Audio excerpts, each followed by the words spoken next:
Welcome to Biography Central. You are listening to Life of Sri Ramakrishna, a complete biography. Chapter 33, Latu, Rakhal, and Gopal Senior. If you want to see the miraculous power of Bhagwan Sri Ramakrishna, look at the life of Latu. I have never seen the like of it before. Thus, said Swami Vivekananda about Latu, an obscure boy, born of humble parents in the district of Chapran, Bihar. He came to Calcutta in search of a job while he was quite young, and entered the service of Ramchandra Dutt as a houseboy. A few days after, he went to Dakshineshwar to see the master, about whom he had just heard. Being a stranger to Calcutta and its suburbs, it was with some difficulty that he found his way to the place where Sri Ramakrishna lived. As he approached, he saw a man in plain clothes pacing the veranda. He had pictured the saint as a monk dressed in ochre, but when he saw this man, he forgot this idea entirely and prostrated himself at his feet. "Where do you come from?" asked Sri Ramakrishna. "From the house of Ramchandra Dutt of Simla," was the reply. The master received him kindly and conducted him to his own room, where he gave the boy some refreshments and talked with him on various subjects. Latu as yet did not know that this was the Paramahansa he had come to see, nor did he trouble himself much about it. He only knew that he felt a great joy in the presence of the man with whom he was talking. Here was a man who seemed very friendly towards him, and that was enough. In the evening, he was about to take leave of Sri Ramakrishna when the latter said, "Don't go on foot. Take some paisa and arrange for a seat in a boat or carriage." "Thank you," said Latu. "I have some paisa with me." "Are you quite sure?" said the master with a smile. "Otherwise take them from me. Don't feel shy about it." Latu also smiled as he jingled the coins in his pocket and said, "Here they are, sir." "Come again," said Sri Ramakrishna.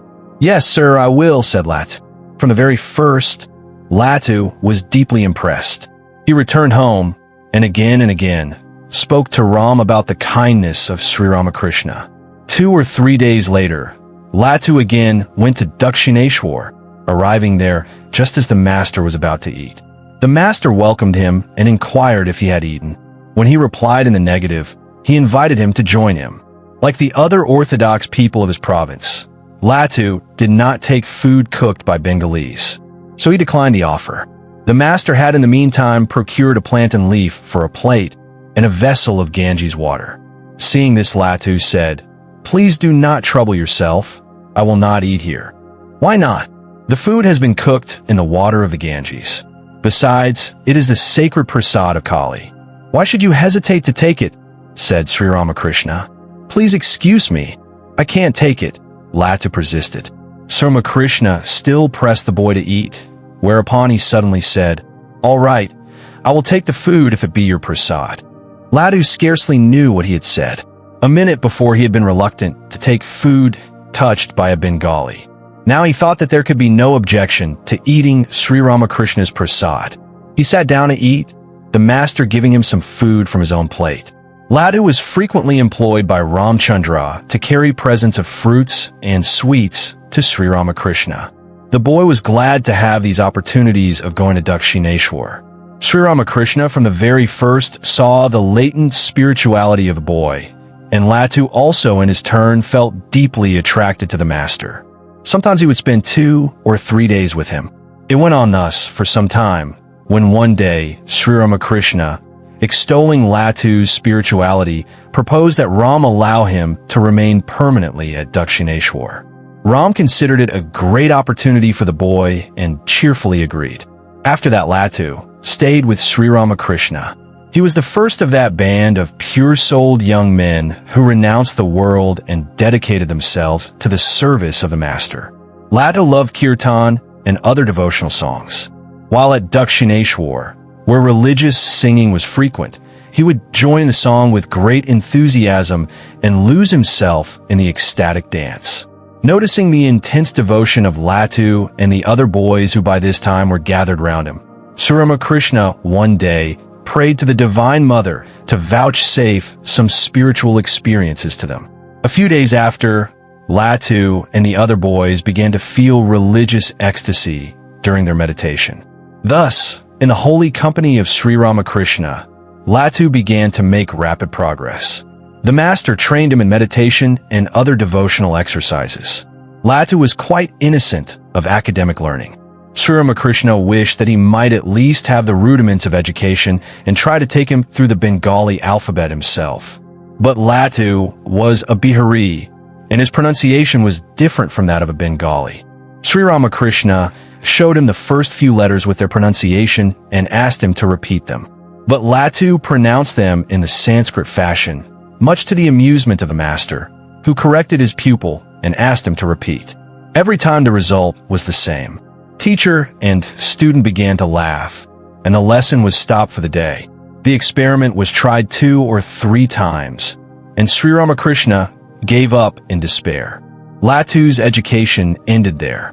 Rakhal Chandra Ghosh first came to Dakshineshwar in the year 1880, just a few months before the master's meeting with Narendranath. He was born in 1862 at Basir Hut, in the district of 24 Perganas, where his father was a zemindar. Rakhal showed a marked predilection for religion even in his childhood, when he used to play at worshipping gods and goddesses. He was married in his teens to a sister of Manomohan Mithra, from whom he first heard of Sri Ramakrishna. His very first meeting with the master gave a glimpse of the deep and intimate relationship which was to exist between them. Referring to this meeting, Sri Ramakrishna used to say, "Just a few days before Rakhal's coming, I saw in a vision mother putting a child into my lap and saying, 'This is your son.' I shuddered at the thought and asked her in surprise, 'What dost thou mean? I too have a son.' Then she explained with a smile that it would be a spiritual child, and I was comforted. Shortly after this vision, Rakhal came, and I at once recognized him as the boy presented by the Divine Mother. He had another vision about him. One day, he saw that Krishna, as the lovely cowherd boy of Vrindavan, was standing on a full-blown lotus in the midst of a lake, and by his side stood the boy Rakhal looking at him playfully. This vision led the master to identify the devotee before him as one of those pure souls, who had been incarnated as playmates of Sri Krishna. Words fail to describe the closeness of the relation that existed between Sri Ramakrishna and Rakhal during the 5 short years they were associated on this mortal plane. On the one hand was the untiring solicitude of the master for the spiritual welfare of the boy. On the other, the entire consecration of Rakhal to Sri Ramakrishna. Rakhal regarded him as a parent and was like a child of 3 or 4 with him. This is what Sri Ramakrishna said of the boy's attitude towards him. Every little while, he ran to me, jumped on my lap, and behaved just like a baby. He never wanted to leave my side. The very sight of me used to evoke in him a kind of childlike feeling that cannot be described. It impressed everyone who saw him. I, too, would have a corresponding feeling roused in me, and I would feed him with butter and sweets and play with him as a mother plays with her child. The master allowed Rakhal privileges that were vouchsafed to none else. He even took the boy on his shoulders. On one occasion, he was so much struck with his simplicity that he burst into tears as he said, "You are so simple.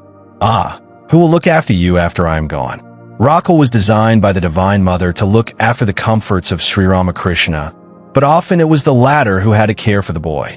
Being a worldly man, Rakhal's father was opposed at first to his son's association with Sri Ramakrishna and often tried to dissuade him from it. Once or twice he came to Dakshineshwar to see what sort of man the master was.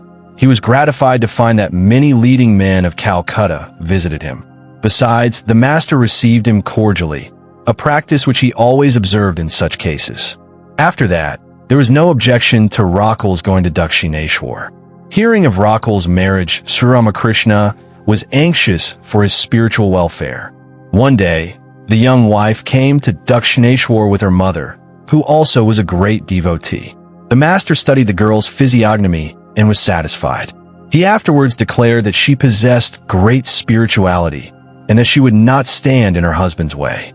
Though supremely tender and affectionate towards the boy, Sri Ramakrishna did not hesitate to take him to task whenever he made any mistake. Once, without his permission, Rakhal ate some butter. Sri Ramakrishna admonished him severely for this, saying, "Fie on you. Instead of trying to check the craving for dainties, you have taken the butter without my knowledge." Rakhal was sincerely sorry and never repeated the error. Boy-like, he was jealous, at one time, of other boys sharing Sri Ramakrishna's affection. He wanted a monopoly of it. The master took care to remove these shortcomings, and he soon developed into a great character. The master could not bear the absence of Rakhal and wept when the boy was away. Once Rakhal went to Vrindavan and fell ill. This made Sri Ramakrishna exceedingly anxious, as he feared that a sudden upheaval of past associations connected with the sacred spot might prove to be the cause of his giving up the body. He actually prayed to the Divine Mother for the boy's recovery and was only comforted by the mother's assurance.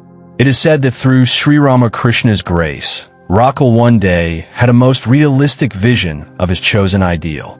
No wonder that he became in later years a fit conduit for the transmission of Sri Ramakrishna's wonderful spiritual power. Gopal Sir of Sinti, near Calcutta, was a paper merchant and a man of the world in the fullest sense of the word. He met the master about the same time as Mahimacharan. Overwhelmed by the shock of his wife's death, he was advised by a friend, who was a devotee of Sri Ramakrishna, to go to Dakshineshwar for solace. On the first visit, he found nothing very remarkable in Sri Ramakrishna. His friend advised him to go again, saying that holy men did not always reveal themselves at the first meeting. Gopal obeyed, and this time, he felt the influence of the great teacher whose blessings he had come to seek. The master's simple explanation of the utter unreality of the world appealed to him and made a lasting impression on his mind. As a result of this meeting, Gopal began to think seriously of renouncing the world to search for God. This resolution he ultimately translated into practice, devoting himself to the service of the master during his last days. Sri Ramakrishna praised his orderliness and used to designate him as overseer, or as aged Gopal because of his age. I hope you like this chapter. We need volunteers and sponsors to create content with even better quality and with more variety. If you wish to join this initiative as a volunteer or sponsor, please click the links given in description below. To help us reach more viewers, please like, comment, share, and subscribe to Biography Central. Thank you for your time. It means a lot. Namaste.